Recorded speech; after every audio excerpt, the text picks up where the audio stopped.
African അമേരിക്കക്കാരനായ Chris അയാളുടെ വെളുത്ത വർഗ്ഗക്കാരിയായ കാമുകി റോസിനോടൊപ്പം അവളുടെ കുടുംബത്തെ കാണാൻ യാത്ര തിരികെയാണ്. ഈ കൂടിക്കാഴ്ചയിൽ ക്രിസിന് വലിയ പ്രതീക്ഷയില്ല. കാരണം അയാളുടെ തൊലിയുടെ നിറം കറുപ്പാണ്. വെളുത്ത വർഗ്ഗക്കാരിയായ സമ്പന്നരായ റോസിന്റെ കുടുംബം തന്നെ അംഗീകരിക്കുമോ എന്നുള്ള സംശയം ക്രിസിനുണ്ട്. പക്ഷെ കാമുകി അയാൾക്ക് ധൈര്യം കൊടുക്കുന്നു. അവളുടെ അച്ഛൻ ഒരു ന്യൂറോ സർജനും അമ്മ സൈക്യാട്രിസ്റ്റുമാണ്.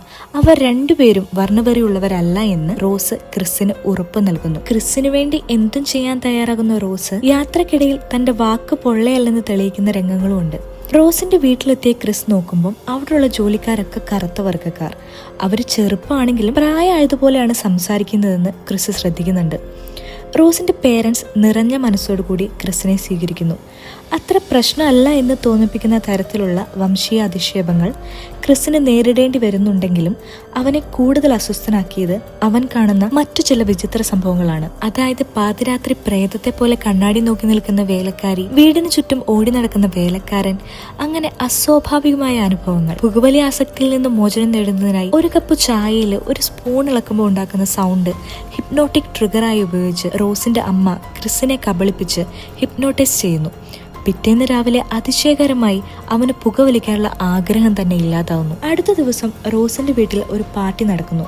അതിൽ ഒരുപാട് സമ്പന്നരായ വെളുത്ത വർഗ്ഗക്കാരായ അതിഥികൾ എത്തുന്നു. പക്ഷെ അതിലൊരു കറുത്ത വർഗ്ഗക്കാരനായ ചെറുപ്പക്കാരനെ ക്രിസ് ശ്രദ്ധിക്കുന്നു. അയാൾ തന്നെക്കാൾ 30 വയസ്സ് കൂടുതലുള്ള ഒരു സ്ത്രീയാണ് വിവാഹം കഴിച്ചിരിക്കുന്നത്. അതും കൂടാതെ ഒരുമാതിരി യാന്ത്രികമായാണ് അയാൾ പെരുമാറുന്നത്. ഇയാളെ എവിടെയോ കണ്ടിട്ടുണ്ടല്ലോ എന്ന് കരുതി ക്രിസ് നൈസായിട്ട് ആരും അറിയാതെ അയാളുടെ ഒരു ഫോട്ടോ എടുക്കുന്നു. ഫോട്ടോയുടെ ഫ്ലാഷ് കണ്ട് ആ ചെറുപ്പക്കാരൻ പരിഭ്രാന്തനായി ക്രിസിന്റെ നേരെ പാഞ്ഞെടുക്കുന്നു. ആകെ കൺഫ്യൂസ്ഡ് ആയ ക്രിസ് ആ ഫോട്ടോ തന്റെ ഫ്രണ്ടിന് അയച്ചു കൊടുക്കുന്നു. ഇയാളെ 4 മാസം മുൻപ് കാണാതായിട്ടുണ്ടെന്ന് ഫ്രണ്ട് ക്രിസിനെ അറിയിക്കുന്നു. അവിടെ എന്തോ റോങ് ആയി നടക്കുന്നുണ്ടെന്ന് മനസ്സിലാക്കിയ ക്രിസ് അന്ന് രാത്രി തന്നെ അവിടുന്ന് സ്ഥലം വിടാൻ തുടങ്ങുന്നു. അതിൻ്റെ ഇടയ്ക്ക് റോസിന്റെ ഒരു ആൽബം ക്രിസ് കാണുന്നു. അപ്പോഴാണ് എല്ലാം ക്രിസ് മനസ്സിലാക്കുന്നത്. അതായത് ഓരോ കറുത്ത വർഗ്ഗക്കാരെ പ്രേമിച്ച് പറ്റിച്ച് റോസ് അവിടെ എത്തിച്ച് ട്രാപ്പിലാക്കുന്നതാണെന്ന്. ആ കൂട്ടത്തിൽ ആ വീട്ടിലെ വേലക്കാരനും വേലക്കാരിയും ഒക്കെ ഉണ്ട്. പണിപാളിയെന്ന് മനസ്സിലാക്കിയ ക്രിസ് രക്ഷപ്പെടാൻ നോക്കിയെങ്കിലും റോസിന്റെ അമ്മ അവനെ ഹിപ്നോട്ടൈസ് ചെയ്ത് ബോധം കെടുത്തുന്നു.